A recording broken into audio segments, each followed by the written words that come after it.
Gonzague. Tu l'as lu celui-là? Et vachement bon. Quoi? Bah quoi? On est à l'antenne? On est à l'antenne, Gasoline. Gasoline, on est à l'antenne. Oh, mais attention, Capitaine. Oui, je suis sûre que je m'en suis mis un peu à côté. Mais non, je suis sûre que vous êtes très bien.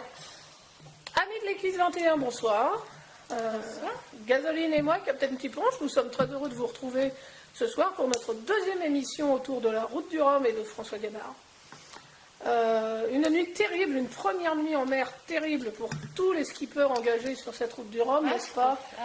Des creux de 4 à 8 mètres, des conditions épouvantables qui ont entraîné de nombreux abandons, mais aussi un nombre incalculable d'avaries qui poussent certains marins à rentrer sur des ports pour tenter de réparer. Mais nous y reviendrons tout à l'heure pour faire un point plus précis sur les abandons notamment. D'ailleurs, vous avez vu, Capitaine Thomas Coville et son géant, là, il a déjà abandonné? Ben oui, j'ai vu ça, mais enfin, en même temps, un gros truc comme ça, c'est pas si facile à manier que ça, quoi. Ah ben moi, c'est ce que je dis toujours.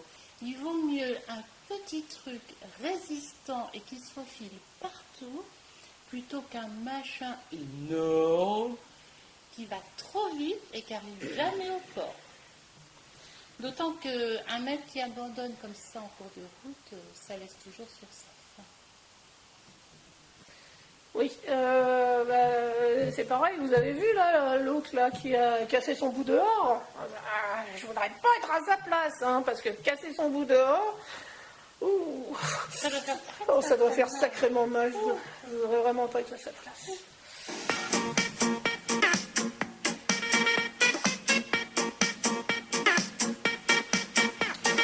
Comme je vous l'annonçais tout à l'heure, nous allons maintenant faire un petit point sur les abandons et les avaries qui ont eu lieu cette nuit. Comme nous vous le disions, Gasoline et moi, la nuit a été affreuse, avec des conditions météorologiques terribles. Beaucoup de skippers ont trinqué. Et pour bien faire le point et que vous soyez bien au courant de qui est toujours en course et qui ne l'est plus, je vais faire l'appel. Alors, François Gabard.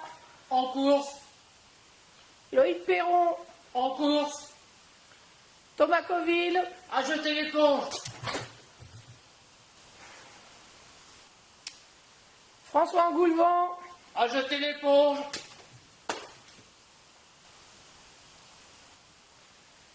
Paul Ignard. En course. Ah bah c'est bien, parce que c'est le petit Benjamin de la course et on est tous derrière lui, c'est bien qu'il soit toujours en course. Alors, Éric Nigon. À jeter l'éponge.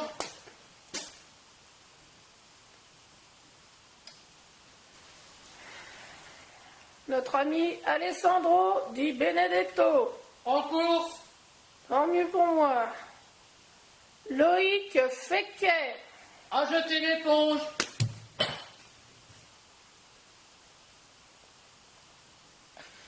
Non, alors là, je vais vous dire, moi, j'arrête tout. J'en ai ras-le-bol. Les trucs à la con, c'est toujours pour ma pomme, Gasoline. Moi, franchement, ce genre de truc là, je sais pas qui a décidé de ça. Moi, j'en ai ma claque.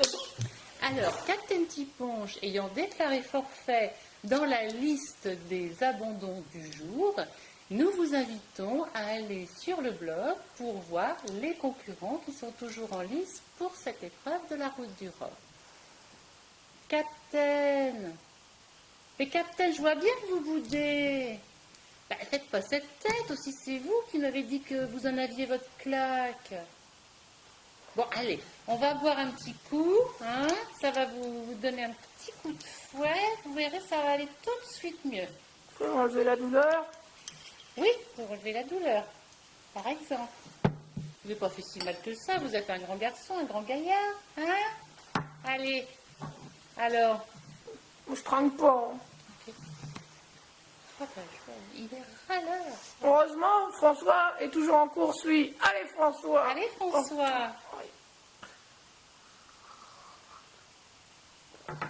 Oh. Il est toujours aussi raide.